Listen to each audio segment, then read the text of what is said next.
gonna do? I can't tell you, but I shock it too. Say it's your game. Do what you wanna do now. Oh God, that song never gets old with me. I don't know why, because I do whatever the fuck I want. Anyway, welcome to the Rockstar Roadie podcast. Today's guest is another special one, and not in the short bus way all the time, but just sometimes, like me. But I'm all the time. Anyway, so first off, let's start with our disclaimer, as we always have to do, because I don't want to get in trouble or, anything. We are not doctors or therapists. My guests and myself express our own opinions. We express what we've been through and what we've done to cope with those things that have happened to us and how we deal with those things. You take away from it what you want. You need help. We always recommend seeking therapy if you need it. If not, our phones, our emails, our texts are always open if you just need to talk and vent. With that being said, the two rules of the podcast are no politics and no religion. Yes, I did it that way. Anyway, I'd like to welcome my guest.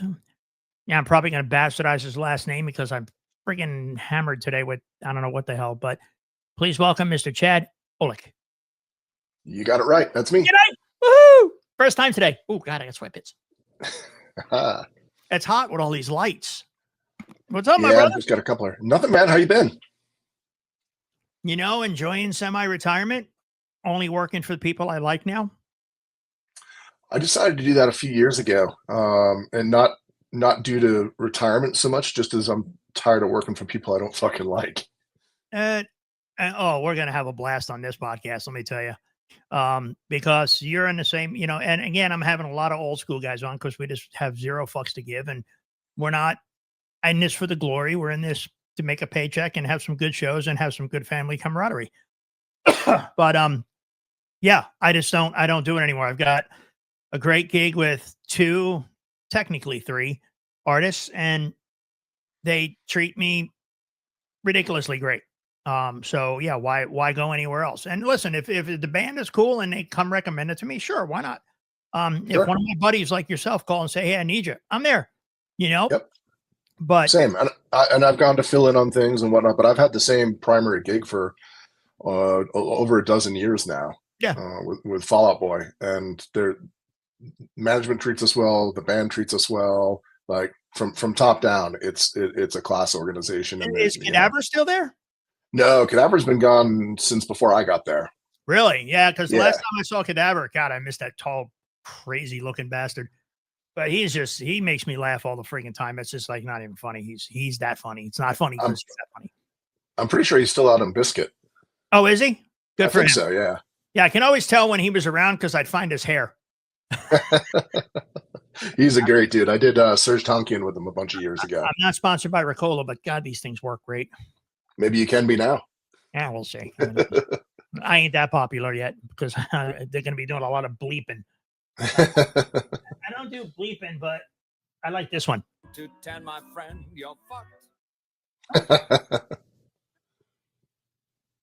Shut up, bitch. There you go. There you go. I got buttons with sounds. These are bad things to give a person. You can do it.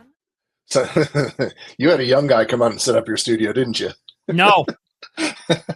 I did it. I built racks. Nice. I do this shit. It's just I had to actually read manuals for once, which is not a good thing. Anyway, so I listen, and I have a list of questions. I just kind of go all over the place. Sure. And this show is based around telling some good stories, some good fun things, some good bad things, but also something I believe you're passionate about, like I am, because I'm a hot mess, is mental health of our road crew out there, and the things that they go through, and the shame they feel that they have to keep it quiet and can't ask for help. And it's just like, there's nobody more old school than almost me on 40 years of touring and being raised where you are told not to talk about things or, whatever. It's just like, no, you need to. Since the pandemic, you need to, because it made it worse when we all got shut out of work for 2 years. But anyway, so let's start with you. Tell me about when you got your start.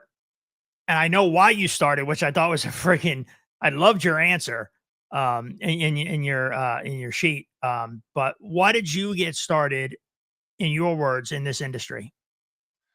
I mean, originally, much like most of us, I think I tried to be the musician. Yeah, Yeah, me too. yeah. I'm a They're awful musician. I tried to play bass for years, and I suck.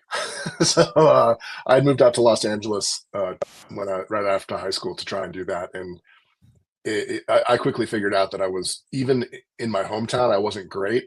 I was slightly better than some, but not great.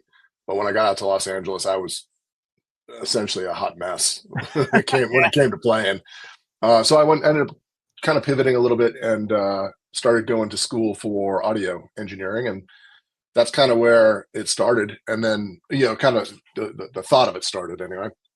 But that was really more for studio stuff, and then the live stuff was kind of before that it kind of bit me that I might be interested in it, because I'd done the AV nerd stuff all through high school. I was part of that club, and I had seen the Journey Frontiers and Beyond video in whatever year that came out, in 80, must have been 85, 84. I remember I had the VHS tape of that. Same. And I actually have it downloaded now, so it's on I have Me it on too. my Plex. But watching that, kind of like, I don't know, for lack of anything other than sounding a little corny, it stirred something in me, and it was definitely like the start of a bug, if you will. Yeah, it's kind of like being a roadie is kind of like getting a tattoo. Once you get them, you can't stop. Yeah. That's me. I mean, I liken this to the, kind of like the jokes about the mafia, where once you're in, you can't get out, and this lifestyle and this job it's. I mean, obviously, lots of people get out, but for me, like, it would be a hard choice to leave intentionally. Yeah. I went down that road after my first separation / divorce, however you want to call it, because whatever. But it's like, that was the episode with Keith Marks that just got released today. Which, and in case anybody doesn't understand, I record the episodes and they get released down the line, because I have to record a lot of episodes because I go on tour soon and I need to be able to release them. And I'm not doing this shit from a hotel room. Okay. Come My days on. off are my days off. But anyway, there are no days off on tour, my friend. There's show days and non-show days. Bullshit. If I'm if I'm not the production manager, which I split my time between both, if I'm a guitar tech, my days off are days off. I don't give a shit.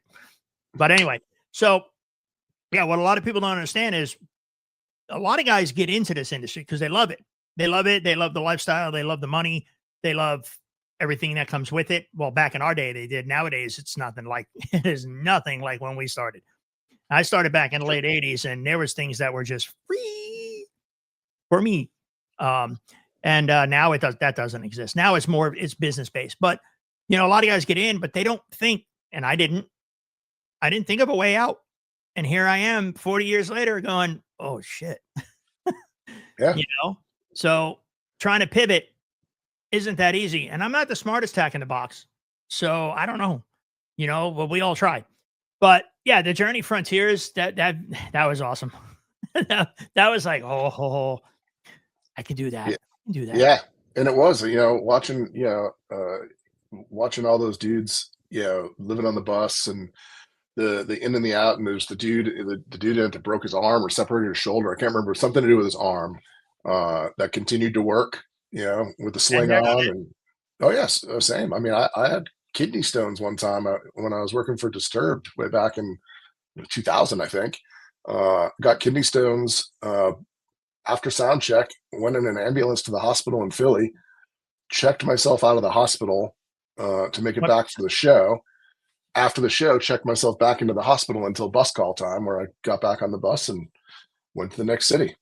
Dude, I was doing a show with Slayer back in 97, 98, maybe. We were in, I think it was Italy. And I had something that was just evil. And it was evil from head to toe. I was like sick as a dog.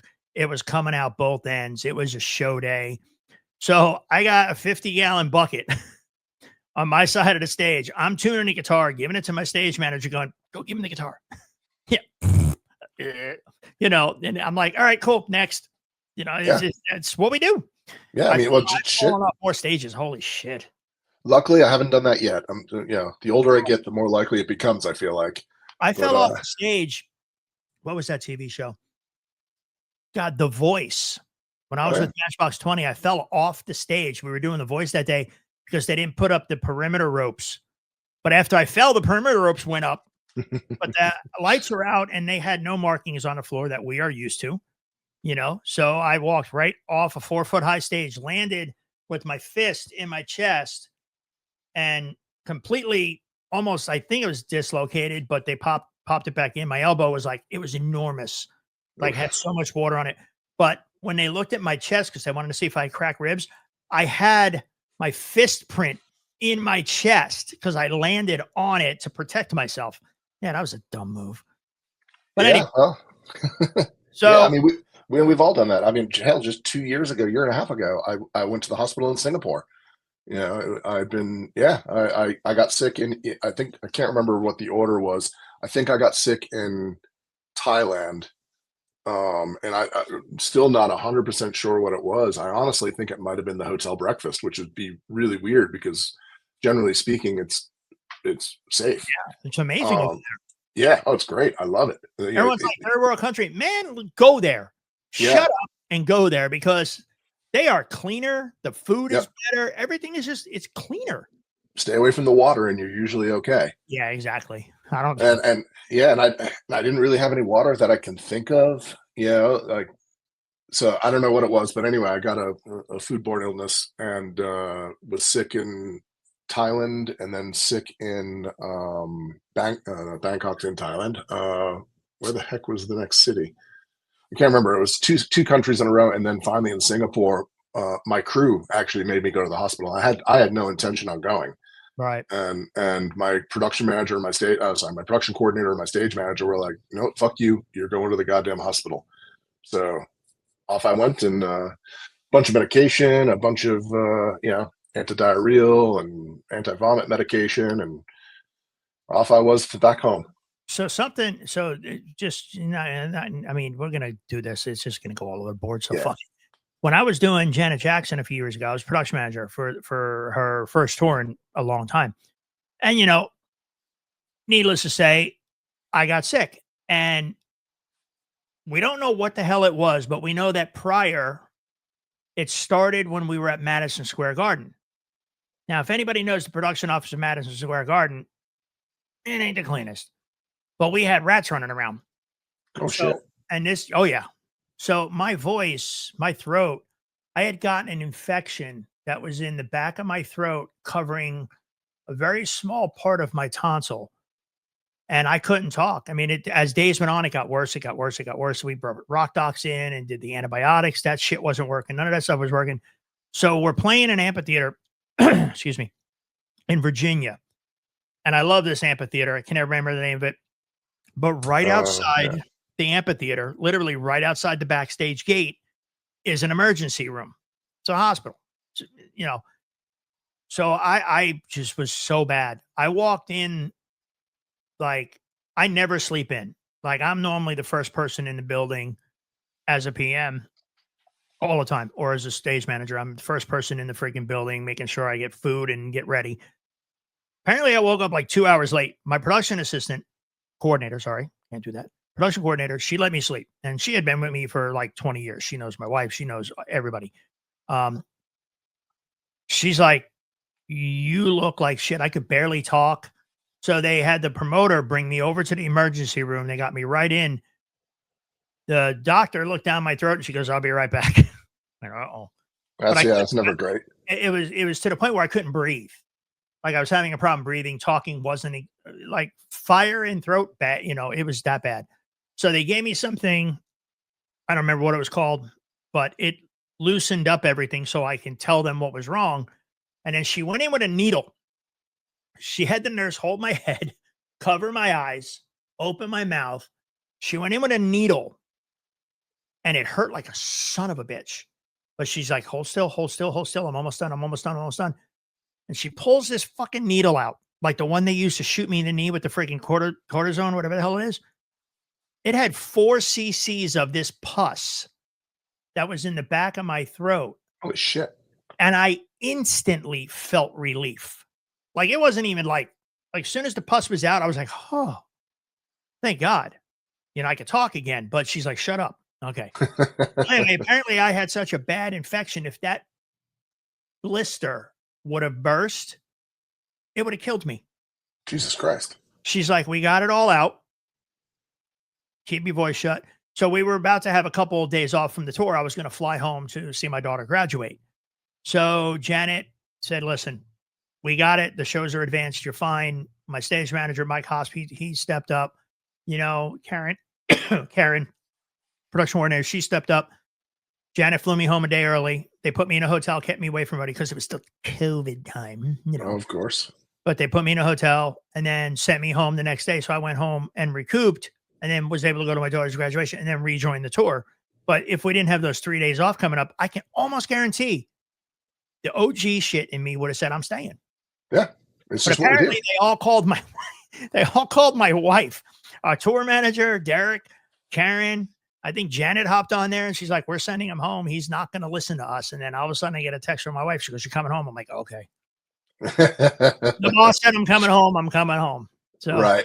but yeah, I think the OG and all of us just goes, no, we got to do the job. Yeah. I mean, there's no days off. There's, or shouldn't, obviously we have the, our days off, but there's no, there's no sick time. If you're sick, you go to work, and Just deal with it. for better or worse, and I mean, I honestly think it's made me a better person overall.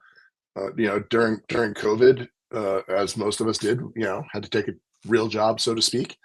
And, I mean, I feel it helped me a lot going back into that world that's not ours, being the guy that's, 15 minutes early is on time. And, if the day ends at 5, it doesn't end until 6 or 7 if it needs to. Exactly. So in your opinion, so you're mainly a sound man, but you're also a production manager that I know. Yeah, I try to do sound, but I end up being roped into production, and I do enjoy it. I say roped in. Half the time it's my idea. No, we always. When they find out you can do production, they go, 2 jobs at the price of one. Well, it's not the price of one, thank God. But yeah, and normally it's I say it's my own fault, kind of half in jest. Like I do enjoy production. I just don't enjoy it as much as audio. I enjoy it, but I don't enjoy it as much as building a rig or guitars, having that moment on stage with like my artist and doing guitar changes and stuff. Doing both works if the scenario with the band and crew works to be able to do both of those. I've done it. Yep. I'll set up, somebody will set up my rig for me and then I'll come in and do what I do and then go back to the office, then come back, do something, and that works. But yeah, I don't mind doing production. It's just the Janet thing was a little much on me because it was a whole lot of right out of the pandemic people. So you didn't know what you were getting. Yeah. And I assume Janet had to be 10, 12 trucks at least. Yeah, I think I had 12 trucks, 14 buses. Yeah. My crew call daily was 100 just on the locals with riggers up and down. I mean, yeah, it was pretty big, but it was fun. Great, good people. And it's just coming out of the pandemic, you had to see who was going to be the worker and who was going to be the one you let go. Yep. It just happens on every tour. You never know now after the pandemic, any tour, you just don't know what you're going to get half time. It's just, it is what it is, especially with locals. And unfortunately it's because, a lot of our friends on the locals during the pandemic had to go find other work to feed their families, provide medical. I get all that, so a lot of guys just basically quit or retired. And a lot of guys in our industry too. I mean, I know more real estate roadies now than I never knew before. And I'm not gonna lie, I started studying for my real estate. It's just my ADHD wouldn't allow me to finish. Yeah. Online, I mean, it's not fun. I mean, I'll say, I feel like we've been fairly lucky on the local front. Right after, like, we were one of the first tours out after pandemic. We did the Green Day, Fall Out Boy, Weezer tour, the Hell Omega tour. We were in conjunction because I was doing the Goo Goo Dolls tour as stage manager at the same time you guys were out. Yeah. So we, obviously it's one of the first tours out, and we had a couple shows on that where the local crew was questionable. But we've been very fortunate for the most part. Since then, we've only had, I don't know, in the however many shows we've done there, we've only had 1 or 2 shows where it's been a little rough on the local front. For the Yeah. most part, I found most of them have rebounded pretty well, and some of them I find have rebounded better than what they were prior to pandemic, as far as maybe not as far as volume of staff, but as far as quality of staff. Yeah, that I agree on, because riggers have gotten so much better. Yeah. Local riggers, even in the B and C markets, because you guys were doing A markets with Fall Out Boy. We were doing B markets, and I told the story the other day on another podcast, but we were doing a show at the Walmart Amphitheater in Arkansas. And I love that place. It's got a great layout. It's decent sized stage. Always had a great crew. Well, we were one of their first shows right out of the pandemic. So I always had a spiel as stage manager. I come in, my in and my out. I always had a spiel before and pull everybody aside and go, listen, guys, so here's what we're going to do, blah, blah, blah. This is your departments. Here's your shirts, blah, blah, blah. All right, now I need everybody to be honest with me and don't be embarrassed, because this is not an embarrassing moment. I said, please tell me if you've never done this before. Raise your hand if you've never done this before. We are here to teach you. We're here to help you, but you have to be honest with us, because if you don't raise your hand, we're going to expect you know what to do. And when you don't, you're going to get yelled at. So we were doing that show at the Walmart Amphitheater, and bless their hearts, they were such a nice bunch of people. Out of the 35 locals for the in and the out, 33 raise their hand that they've never done this before. Oh, wow. I come to find out, and I respect it. I just wish someone would have told me in advance, Sure. because they could have changed things. But it comes to find out they couldn't get any of the local crews because there were A-level shows going on in other places that people were going to. They were driving hours to go do shows because they were just desperate for work. Sure, yeah. We got guys from Manpower and Labor Ready, I was told. And I'm like, okay, so here's how we're going to do this. I introduced each department to their crew heads. Talk to our guys. Guys, you're going to teach them. Don't be frustrated. You can't be frustrated. This is not their fault. Yeah, and they don't know. Yeah. it worked out great. It worked out great. Everybody on the Goo Goo Dolls crew pitched in. Everybody taught these guys, even how to open cases. Some guys didn't even know how to open up a case. Yep. All right. So enough about me. Let's get back to you. In your opinion, we as roadies, and yeah, I'm a guitar tech, but I'm at the end of the day, I'm a friggin' roadie. We're all roadies. Exactly. We're problem solvers. It's what we do. It's what we get paid to do. We don't get paid to fix broken things unless they break. And we're not mind readers, but roadies, problem solvers. What's the biggest for you, the show must go on moment you've ever had to pull off? Oh, well, it was probably, 2018 or 19? I can't remember what year it was. It must have been 18, or maybe even 17 or 18. 17 or 18, Fall Out Boy Mania Tour. We were doing I'll leave venues and promoter names out of this just for, 100%. yeah. 100%. I only mentioned Walmart Amphitheater because they're great people. Yeah. Well, and People this particular venue is generally speaking good, and the promoter is he's a friend of mine, and he's always done well with me, like done right by me. But this one particular occasion, we were doing a show, and I believe it was the Union Steward that messed up. I'm really not sure. But they ended up with 3, I believe, riggers for a show that needed like 23. Oh, yeah, that's huge. We were 100. I can't remember 100-ish points, 102, 107. I can't remember off the top of my head. Holy shnikes! Yeah, and we had 3 riggers. Period. Never mind whether they're up or down. We had 3.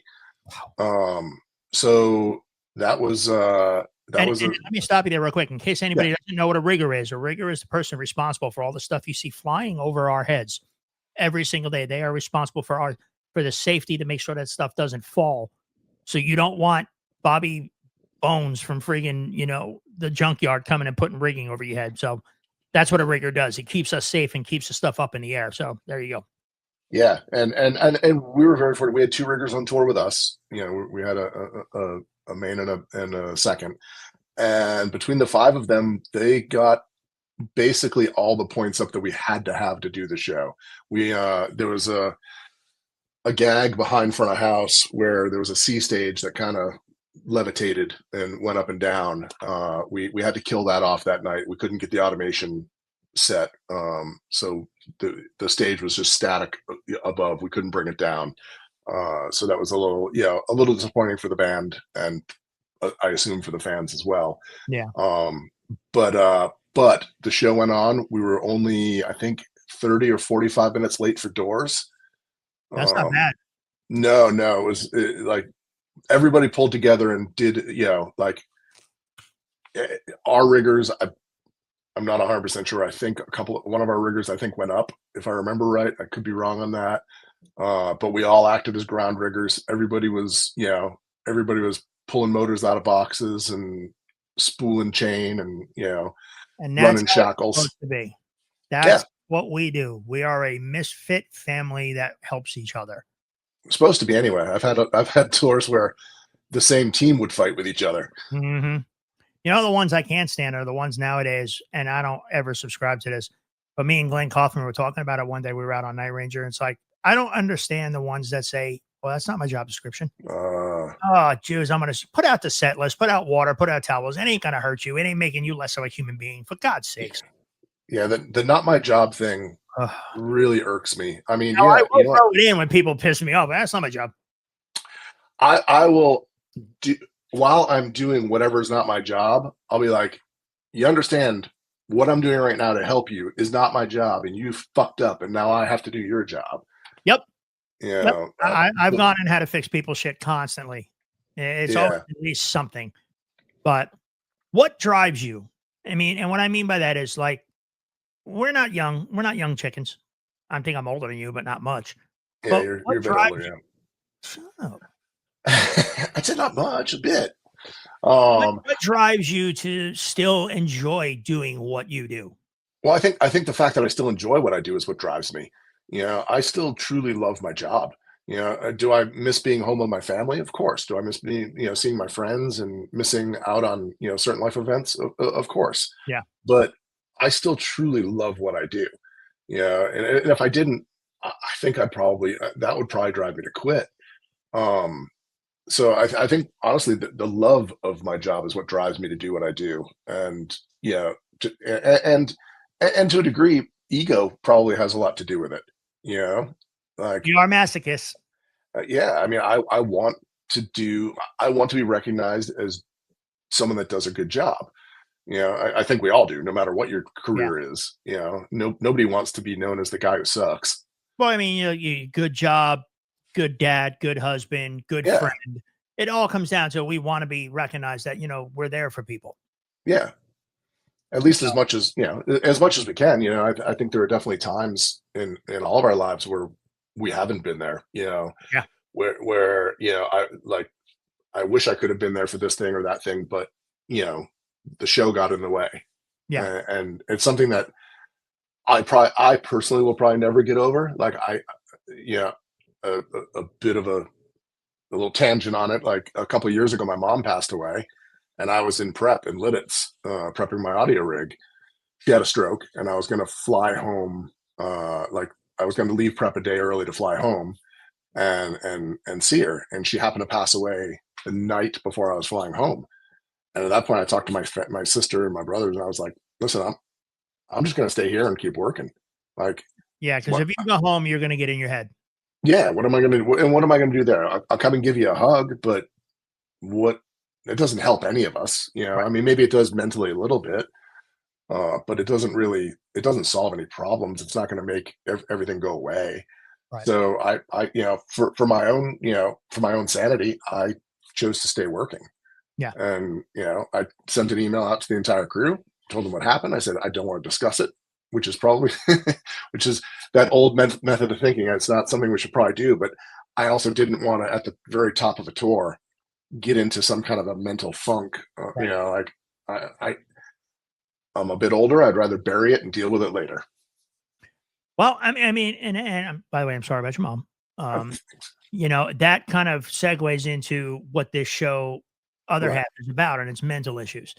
And we've all been in that situation. Now, let me ask you if you've ever been in a situation. I mean, obviously, we've all missed graduations. We've missed, first dances. We've missed birthdays. We've missed funerals. Obviously, we've missed a myriad of things. Have you ever felt the pressure, or have ever been, what's the word? Mind fucked into thinking that if you left to attend these things, that you would lose your job? Thankfully, no. And if I'm being honest, part of that might be because half the time my employer probably doesn't know.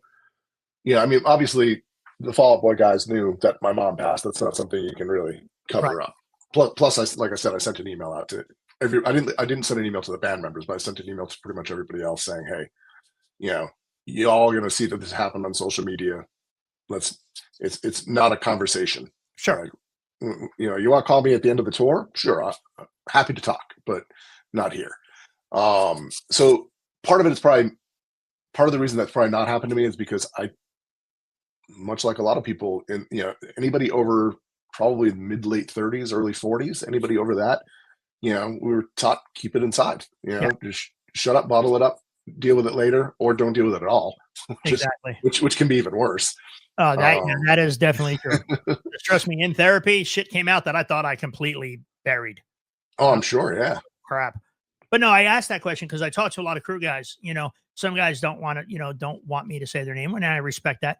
But they've always felt like, they're always hinted around that if they want to go to the birth of their child or to the surgery of their wife or to their kid's graduation or something, that comments are made like, well, someone else is there. Someone else will take your job. Or, they're told to find out, and it's happened to me, and it made me a shell of a man because there was a period of time in my career where I just became a shell of a man because I was jabbed enough with that train of thought. And I call it leading by fear, is that, well, I've been with this person, artist, management, whatever, so long that can I find another gig? Later come to find out, literally find a gig right away and then gig after gig after gig. Right. But you don't have that mentality because you're beat down so much that, if you go and do this, you're going to lose your job. Or if you go and do this, I'm not sure you'll be back.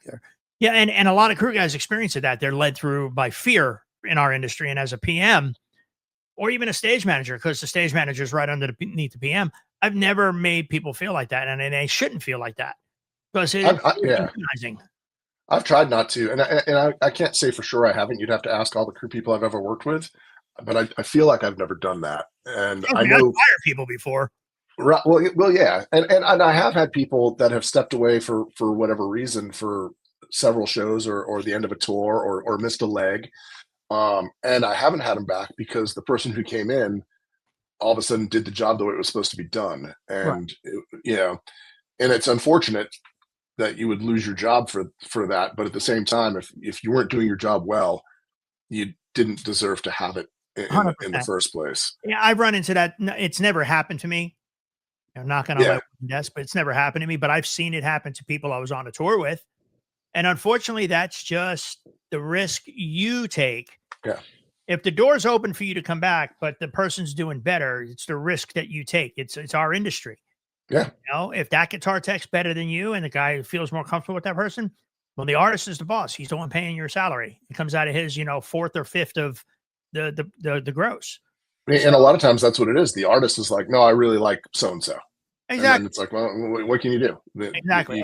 It happened to me. And the reverse fact is that I was the temp covering for somebody, and then the artist wanted to keep me. So that's if you blame me, that's cool. I get it. But I didn't set out to do that. Yeah. I mean, that happened with me one time. I filled in on something. This is this is a long ass time ago. It's 2006 or 7, maybe 8, something like that. And I filled in on something, and the artist came to me. I was doing TM front of house at the time. And the artist came to me and was like, hey, we'd like to keep you over the other guy. And I was like, well, that's not really a thing that can happen. I was like, he's the one that brought me in here to help him out and fill in for him while he had whatever. I don't have any idea what it was that he did anymore, like why he had to miss a leg.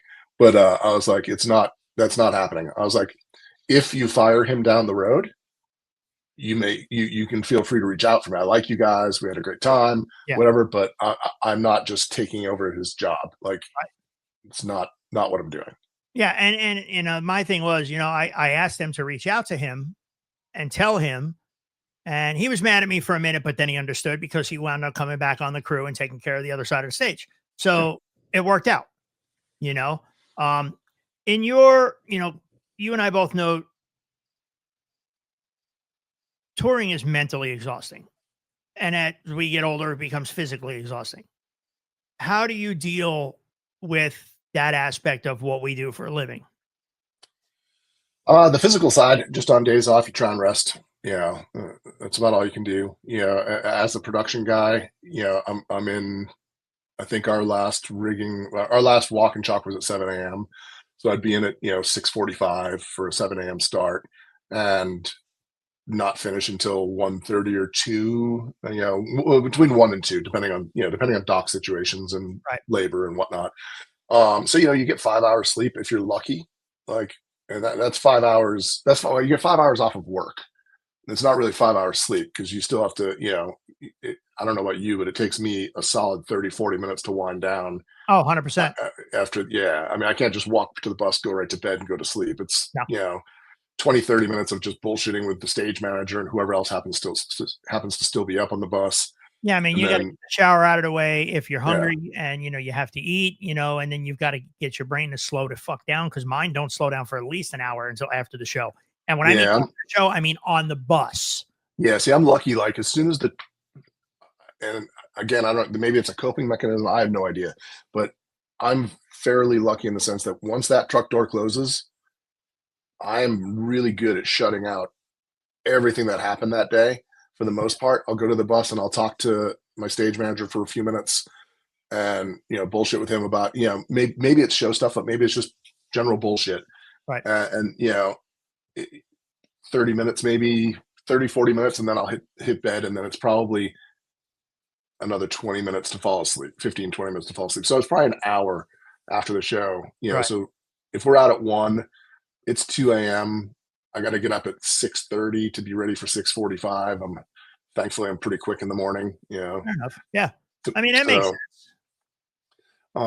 But yeah, so days off for me, generally speaking, what I try to do, or what I've historically tried to do, is hit the hotel, go to sleep pretty much all day until, like, I don't know, 3, 4 in the afternoon. Mm-hmm. Somewhere around there, 5 o'clock maybe, hit the hotel bar, have dinner, a couple drinks, and straight back to my room hopefully by like 8 or 9 o'clock, and in bed before 10. Yeah, I'm the same way. About 10 if o'clock. possible. Yeah. Depending on my call time the next morning. I know Yeah. I go for an 8-hour thing because I don't sleep 8 hours. I don't think I've slept 8 hours in probably 30 years. Honestly, no joke. 4 or 5 hours is like max. Yeah, I'm about 6. Is like if you give me a dark room with no alarms, no nothing, I'll probably get about 6. Maybe if I'm really tired, I'll hit 7. Yeah. Now, let me ask you this, and I know, and I try to use the phrase, there are people who suffer and struggle with depression and anxiety. I am, thanks to my therapist, I've learned that I deal with those issues. I can control them now where I couldn't control them before. And I feel horrible for people who deal with depression and anxiety, because even the short term that I deal with it is brutal. But how do you deal with depression and anxiety on the road? And what brings that on to you? I mean, how do you cope with it? So depression, I don't know that I've ever had depression.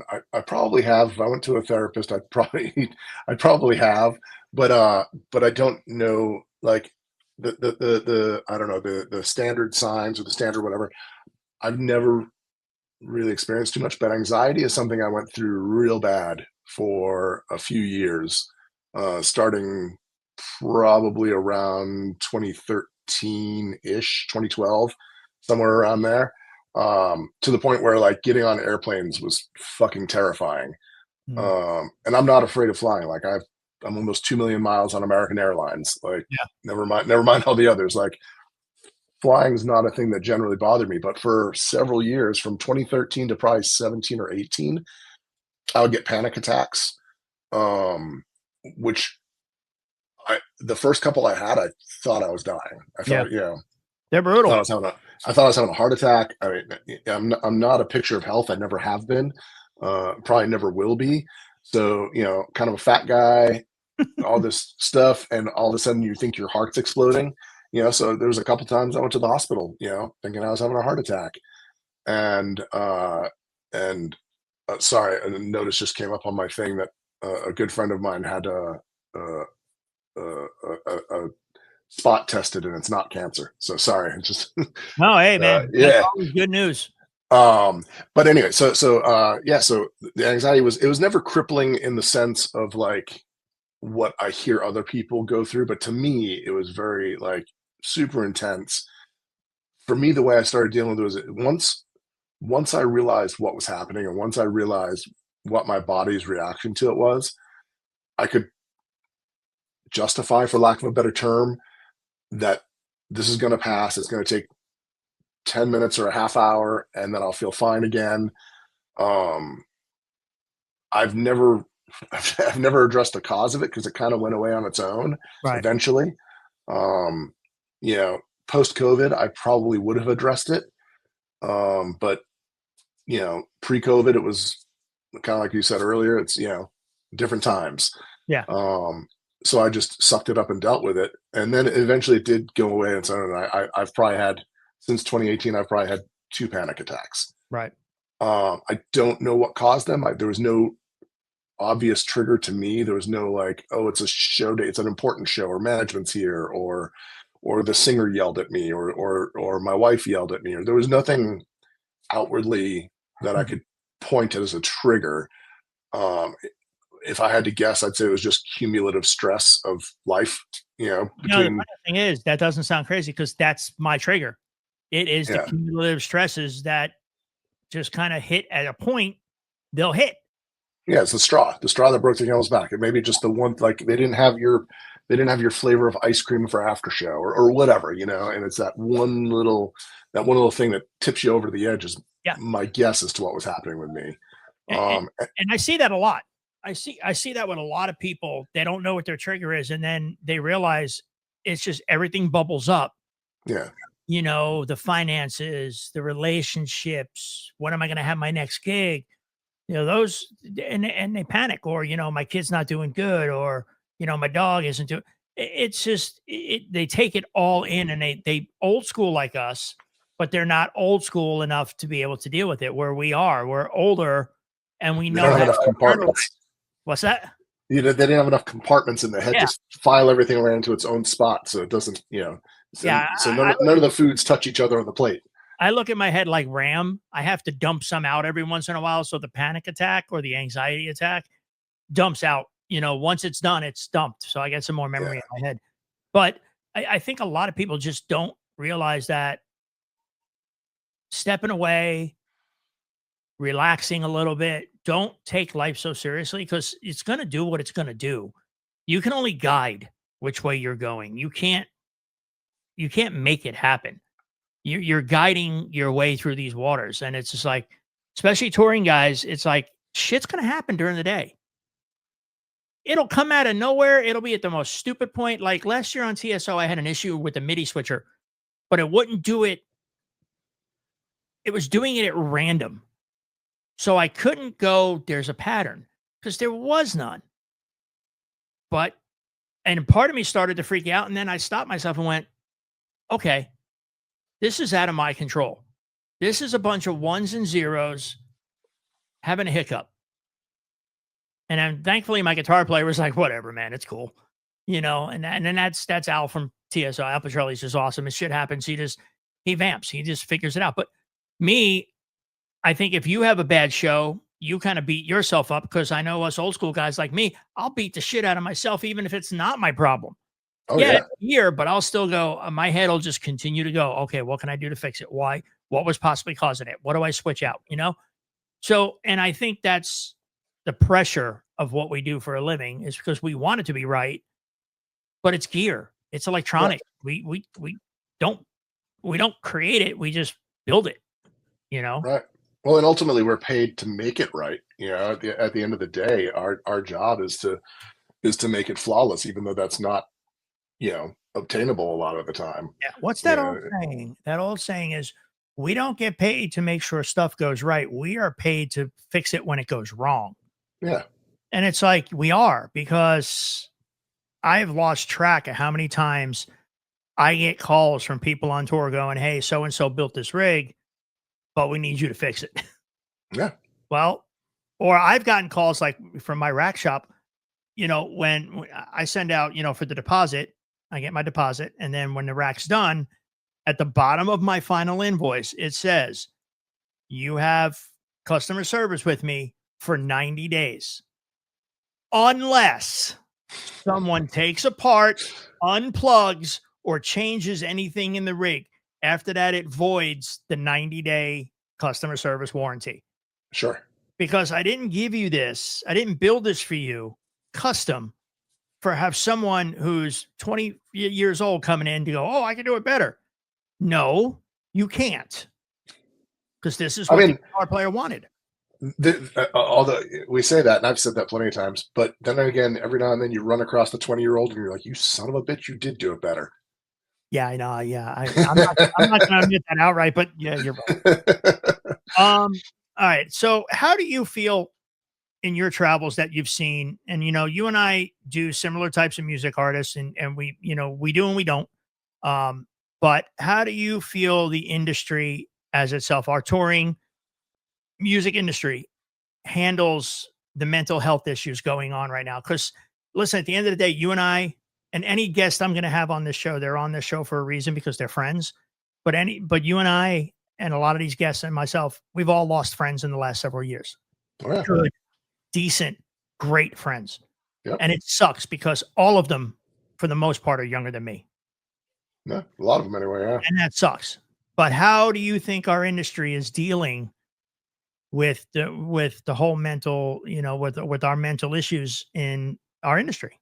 I mean, I think historically not well, but I think over the past couple of years it's gotten better. Like I feel like I could easily call my artist or my management and be like, and again, I wouldn't go to my artist necessarily. Like it's like I've always been taught, like keep the problems away from them unless it's problems that they need to know about. But and mental health is one of those things they probably need to know about, but there's other steps I would take first. I'd go to the tour manager first. Right. And I talked to him, and like my tour manager for the last 12 years is a fantastic guy, and I feel like he would get it, he'd understand. Mhm. And and my artist, like my current artist, Fall Out Boy, has been my artist for a dozen years. Like I've watched them help others with, not with mental health, but with physical health. Like Right. I've watched them donate and do whatever to help people with physical problems. So I feel like, at least in my personal current situation, I would be very comfortable going to them and saying, hey, I'm having this issue. I need help. I need this. I need whatever. And I feel like they would be open and helping with that sort of thing. Right. And I think it's getting to be better that way in our industry, very slowly. I think the wheels of progress are turned very slow. Yeah, I think we're just scratching the surface now of people with organizations coming to light to start to help. Yeah. And I think that's what really, like, I don't know that it needs to be an artist problem, so to speak. But I think things like the Roadie Clinic and other organizations like that, I think are things that need, like, maybe the artists could donate to, or I mean, I know, like, I donate to, and I think that would be a way. Like, I don't like throwing it in the artist lap because like a lot of us may work for an artist for 6 months or less or whatever. How do you pin it on them to pay how for do you it or to do whatever? to cover someone who might only be there a short period of time? Yeah. So Yeah. I think things like the Roadie Clinic and other organizations like that, I think, are a godsend. And I think, anybody that needs help needs to seek out these organizations, and they're it's a great resource. Right. And they're becoming more and more good resources that we can hit up. Well, yeah, and I agree with that because there's gigs live that Yep. they bring they bring awareness to mental health, and they're trying to address it. There's Music Health Alliance, Yep. people over there who to me are near and dear to my heart because they looked after me through the pandemic, which was fucking great. And Music Cares is another great one. Yeah, Music Cares is great, and they and I just talked about it on another podcast. They covered my bills when I almost lost my foot. That's They amazing. covered all my medical bills, and it was a lot of money. And they were super sweet, just actually amazing people. And then there's just so many organizations popping up. I'm working with another person right now that I did an interview with, and we're going to put up a page of helpful links for people who need help.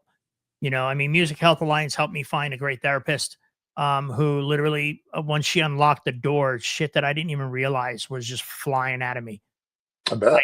And it's not just a business. It's No. just stuff from childhood, and it's stuff, you know, listen, I was born in the 60s. I lived in New Jersey. You would just put two and two together. Okay. Irish Italian family. You know how that's going to end. So it's just figuring out, you know, where triggers are, where all the problems are, blah, blah, blah, blah, blah. You know, we can go on about this for freaking ever. But anyway, let's have some fun. Tell me your most fun, like outlandish, crazy fun story from the road. Like, even if it's just internal jokes with the crew, because we all have them. We all have it. I run around with freaking rubber chickens that squeak. I piss everybody off, and I love it. Yeah, that's tough. I mean, I've had so many enjoyable moments. You might have been there for one of them. I can't remember. Which Ozfest were you on? 1 through 7. and one through, I think it was 1 through 7, and then 1 through 3 in Europe. Because I was on 2000, 2001, 2005. I was there. I was 2001. So 2000, I think, is the year. Weren't you with Reveille on Ozfest 2000? Yeah, I was tour manager. Yeah, that's what I thought. Yeah, that because that's where I met you, if I remember right. Only band on second stage with a tour bus with AC that worked. That's true. Ours was real sketchy. And I got, believe it or not, it was one of the last best buses in the world. Eagle 45. Yeah. It was one of the last actual working ones. Probably an 88 or an 89 Eagle, something like that. Yep. And not Gary, who was the drummer for Extreme? Passed away. Paul Gary's still alive. Is it Paul Gary? Paul Gary's the drummer. Yeah, he's still alive. I think he's still alive. If he passed, I missed it, and that sucks. I used to work for him. Anyway, Paul Geary was Reveille's manager and pulled a favor through a bus company and got us that bus, because I asked for that bus and it wasn't in the budget, but he's like, fuck it, we'll get a bus. And I'm like, God, thank God he did. But yeah, Reveille on the second stage, that was the good bunch of kids. Oh yeah. Yeah. I've known those. I'm still connected on social media with 2 or 3 of them. They're not a band anymore, are they?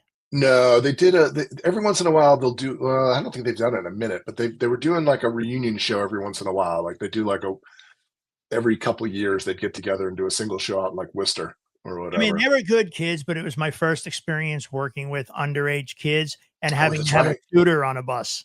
That's right. Yeah, you guys had the tutor. I had a tutor, and you do not have a hot tutor on a bus with kids in a playground. As far as I know, she actually lives like 4 or 5 miles from me. Well, yeah, she married a buddy of mine, Sean, who I don't know if they're still married, but she married my buddy Sean, who was a merch guy. He's a great guy. But yeah, he married Sean. I don't think if we're talking, we'll talk offline. But if it's the same person, she's now not married to him. She's married to somebody else. If it's the same person, I'm married twice. Yeah, but no, yeah, I totally forgot they were underage on that tour. Yeah, you tried keeping them at bay. Yeah, because I worked for them a little bit later on. I did I never did a tour with them, but I did a bunch of local one-off stuff with them because we're all up in the Massachusetts, New Hampshire area, and they weren't underage then, so, so didn't have those struggles. Well, you have underage guys on a tour, and you got Kitty, who's a bunch of young ladies. You got Kelly Osbourne running around. She was always funny as hell. That girl kept me in stitches 24/7. And her and Jack was out a bunch of times too. And that tour, if you remember, I don't know if you remember, but I had broken both of my big toes at the. I don't think I remember that. Like a few days before the tour started, I had broken both of my big toes in a filing cabinet incident in my basement. And I was out in sandals with my toes wrapped because my big toes were broken. So anyway, I don't remember that. And Tiba, my assistant, was out there. You remember Tiba? Oh yeah. Yeah. So she was out there. Her and I, God, man, that's so many years. But anyway, continue. So fun moment. Yes. So on that tour, it was my first real big tour, like proper big tour. I'd done a bunch of big shows, and we'd done trying to think of what I'd done before that. I'd done opening slot on a Kid Rock tour, which was a big arena tour and whatnot. But it was my first like real big tour, my first festival tour ever. And at the end of the tour, I don't know if you remember, or if you might have been there. I don't remember. Tommy Lee had a party at his house, and then a tour party because Methods of Mayhem was on that bill. Yep. And that was, to this day, one of the more fun things I can remember doing. Have Viggy, rest his soul. I miss my best friend. Yeah, he was such a good dude. Viggy invited a bunch of us over, and he was cooking and grilling, and all the rock stars were there, but Yep, everybody was. Yeah, it was. I mean, it was family. Like that. That was. Everybody was like. It didn't matter whether Tommy Lee, one of the biggest rock stars of our generation, was just hanging out at his house. Viggy invited me out to Tommy's because he lived with Viggy. Viggy lived with Tommy. Right. And Viggy and I, actually, short story real quick. Viggy and I started together in New Jersey. So we started, 15, 16 years old together. He was with Whitney. I was with Trickster. Yeah. So we started together, back in the day. And then, over the years, we were just great friends. And it just sucked to hear that he passed. I mean, that's just brutal. The day that happened, it was brutal. But yeah, we had fun. Bob Dallas was Tommy's tour manager. Bob Dallas was Tommy's tour manager. So we agreed that we would run our buses together. Nice. That's a mistake. You get off the bus with a baby band, go into the truck stop, and Tommy Lee's hitting you up for $20 to freaking buy some freaking candy or whatever that he wanted. You got $20? Hey, Daddy, you got $20? No, I don't got $20, Tommy. So, but yeah, we ran our buses together on that tour, which was fun because our bus was the only one that can keep up with the main stage buses. Right. Because I know we were on, and then Max Caballera with Soulfly was headlining the second stage. Yep. Yeah, we won't go there. Yeah, that was. I mean, because I was with the Deadlights on that on that tour. I was doing the Deadlights, and then just after that tour, I went to work for Disturbed. Okay. And because Disturbed was also on the second stage that year. That was the year. That was when Disturbed was blowing up, and they were outselling. If I remember right, they were outselling every band on Ozfest nearly double. No shit. And they're on. And there were days they were on it. Whatever, 11 in the morning on second stage. Oh yeah. Yeah, we were on early too. I mean, we were. Oh God, it was stupid. And then then you have to try and wrangle 4 young kids all day long. It's just like, oh my God. Yeah, if I remember right, it was a rotating schedule. It wasn't like if you were on first today, you were second tomorrow, then third the next day, then fourth. Like you just rotated through the lineup, and then you'd hit right before Soulfly, and then you'd go to main stage opener. We'd hit main stage opener one day, wouldn't you? We never hit main stage opener. I thought everybody did. I know we did once. That's funny. Well, that's 2001. I don't remember much. That was 2000, my friend. Oh my God. Oh God. But yeah, that's where I actually hired Larry Malero because he was with Static X. I fucking love that guy. Another one. God damn it. And he's actually Larry. Sorry to interrupt. Larry is the only Roadie funeral I've been to. Yeah, I couldn't. I was on tour. I couldn't go. We happened to finish. The day before or 2 days before. So I flew out to California, did his funeral, then flew home. It's I was very lucky that way. We saw him a couple weeks prior where I was doing some casino in Florida, and Larry was with Cheap Trick playing the night before. So we all hit the bar, and he knew I didn't drink, but he drank enough for me. But Larry, I hired him from Static X to come over and guitar tech for our guys because we had a guy that literally, I joke you not, and unfortunately this gentleman has passed away. He was such a sweet man, but he didn't know what he was doing. He had taken our guitar player's guitar apart in the back lounge. Whoa. Head to toe. And I looked at him and I said, "What are you doing?" Well, I had to change the strings. I just walked to the front of the bus and said, "Guys, I got to let him go. I know you're not paying him, and I know he's sleeping in the back lounge. That was your choice, but this is not going to work." So I had to hire Larry to come back, put the guitar back together, Tiva and I had to get him a flight home like right away. I was on the phone with our travel agent going, book me a flight right freaking now. Yeah. I can't. This is going to be an epic fail. It's like, you can't do it. You know, and Yeah. unfortunately, that was my first taste of letting someone who was actually a nice person go. If he was getting paid, it wouldn't have felt so bad. That's the word. Like letting people go. Like I had to fire a guy, or I shouldn't say fire. I did not invite a guy back on a next leg of a tour, and he had done nothing wrong. He had done a great job. He had done everything, but the band bumped into an old friend, and they wanted the old friend to come back. And I can't. It's not my place to tell the band no. Exactly. Not for that. Like I believe I made my feelings known that we shouldn't be firing someone that had done nothing wrong, had done a good job. As a matter of fact, like it wasn't like he was even mediocre. He was good at his gig, and a nice person. And obviously I'm not going to make a big stink, but I was like, it sucks when you have to fire somebody that doesn't deserve it. Exactly. And it's the worst, it's the worst feeling. And I've had to do it to people. And then there's people who just blatantly deserved it, unfortunately, but I still felt bad because, if I can't teach them and they're unwilling to learn, then there's nothing more I can do. Yeah. I mean, I had to fire one of my best friends, like a kid that I brought into the business as a guitar tech. I was in bands with him, and we had done a bunch of tours together. We had done like 4 or 5 artists in a row. Every time I went to a new artist, I'd bring him along, and he decided to quit smoking on tour. And it didn't go well. He became a real prick. And the band one day after the show was just like, he's got to fucking go tomorrow. I'm like, okay. So be it. So he got, and this is a baby band. Like these guys had no money, so he went by Greyhound. We were in Cleveland. This is back in Greyhound days. We were in Cleveland, Ohio. I was up in the morning. He got up, and baby band. So we're loading in at the crack of noon or 1 or whatever. It's not an early load in.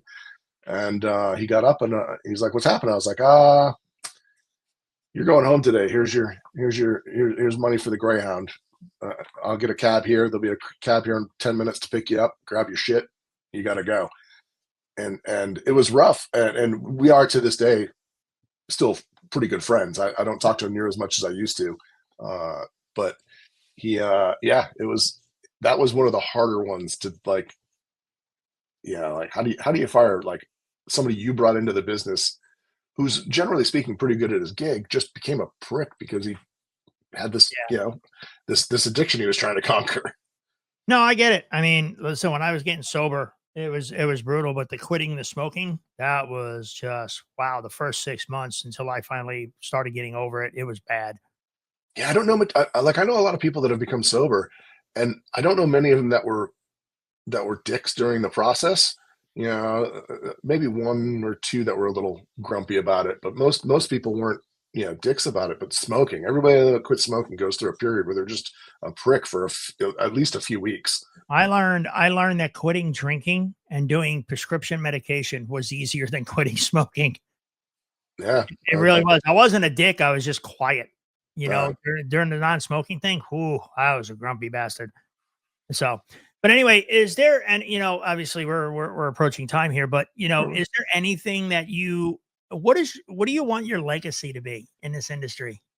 Oh man, I've been asked before, and it's such a hard one. I think I just want to be thought of as someone who did a fairly good job at their gig and wasn't a dick all of the time. Like I know, like, listen, talk to anybody that's toured with me. I can be a raging fucking prick.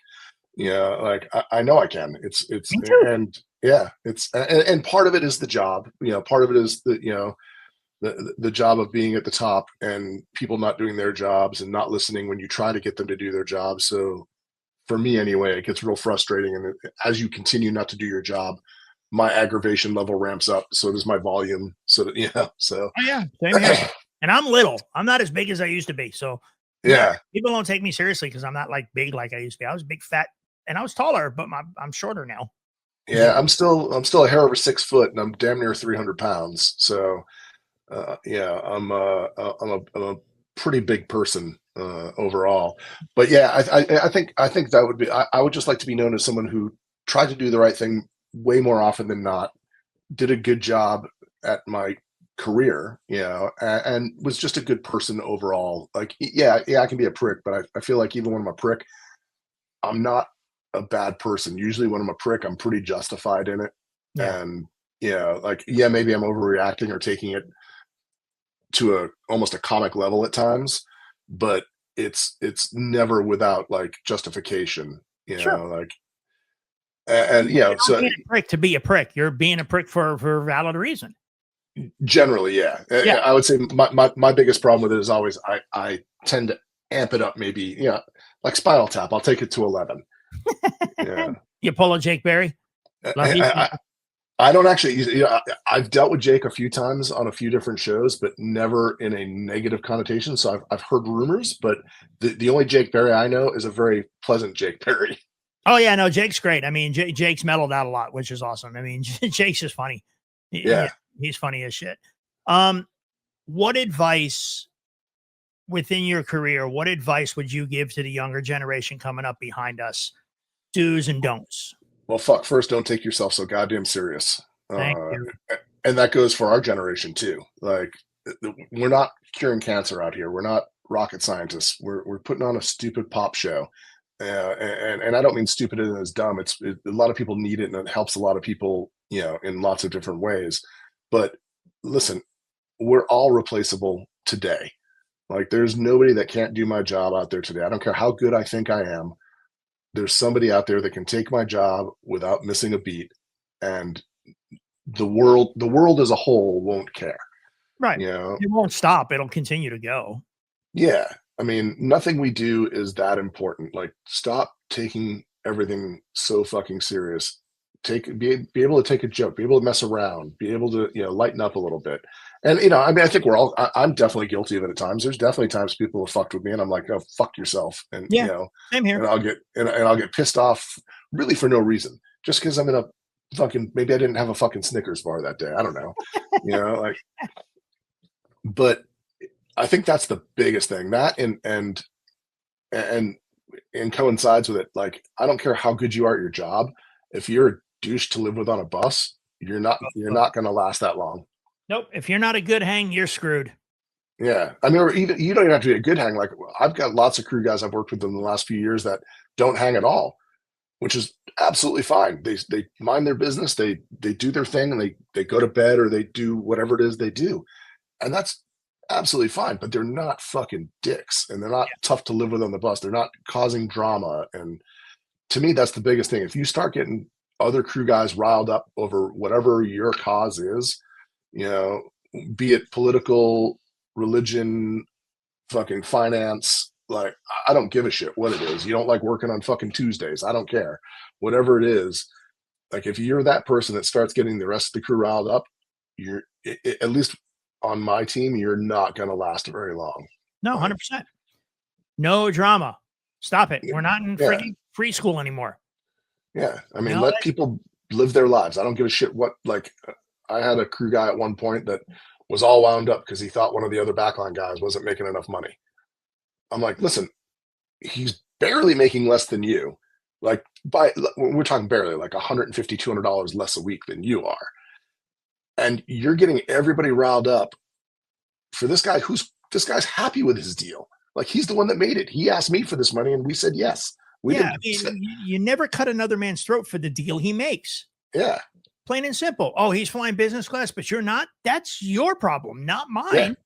Yeah. Sorry. I mean, I'm just being honest. It's true. Like, we all make our deals. Like, and I said this the other day on a social media forum. I don't remember which one. It was definitely on Facebook. I just don't remember what platform it was, but somebody had said something about, oh, well, you shouldn't take a gig for X number of dollars. I'm like, listen, man, if I'm not working, $100 is a lot more than $0. $100 a day is a lot more than you woke up with $0 in the morning. Yeah. So, I mean, I went out last year and it was just a fill-in thing, but I filled in on a gig for 3 shows and I made a quarter of my normal salary. Did I care? No. It was fun. I had a fucking blast. You had a blast and you made some money. Yeah. And it was, it was a little bit more than I would have had I not worked. And that still covers a bill, or it covers this. So anybody that faults somebody for taking a gig that's in their opinion, worth less than what it should be. Nah, fuck off, man. You don't know what that person's going through. You don't know their financial situation. They may desperately need $1,000 a week. 100%. 100%. I mean, I've been there.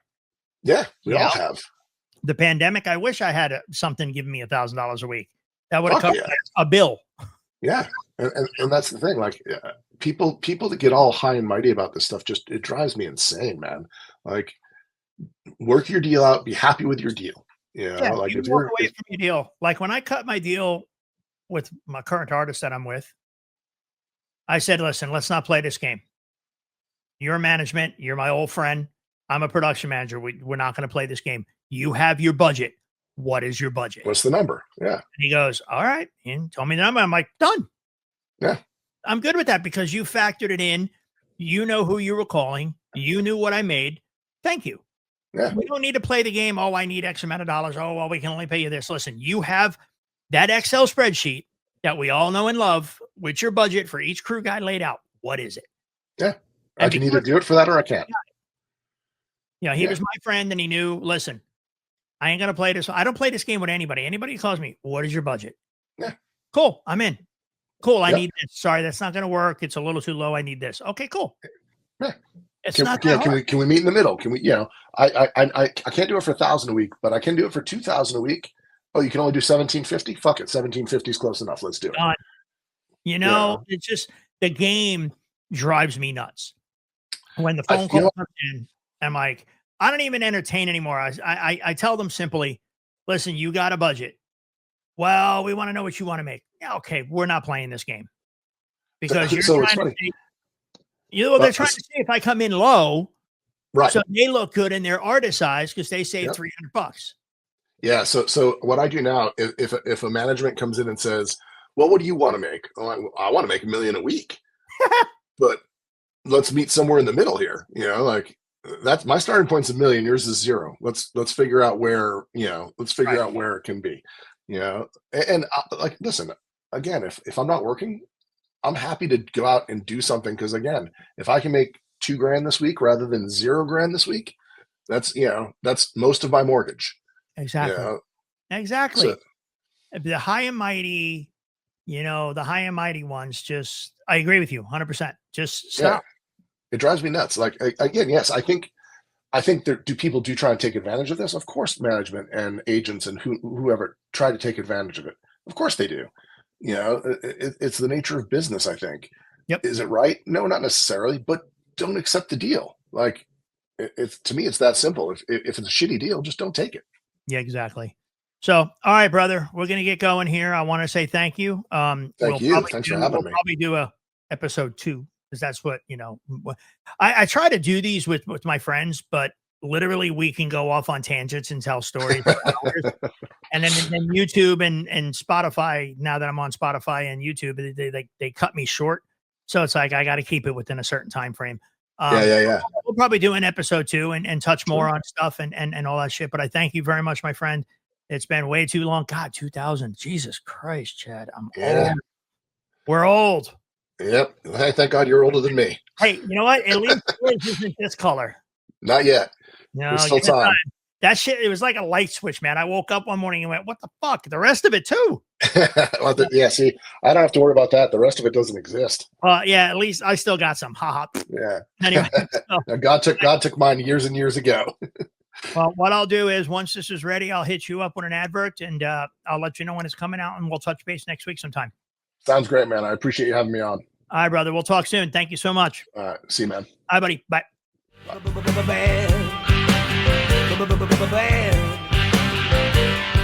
the bone. I drove 1,000 hard.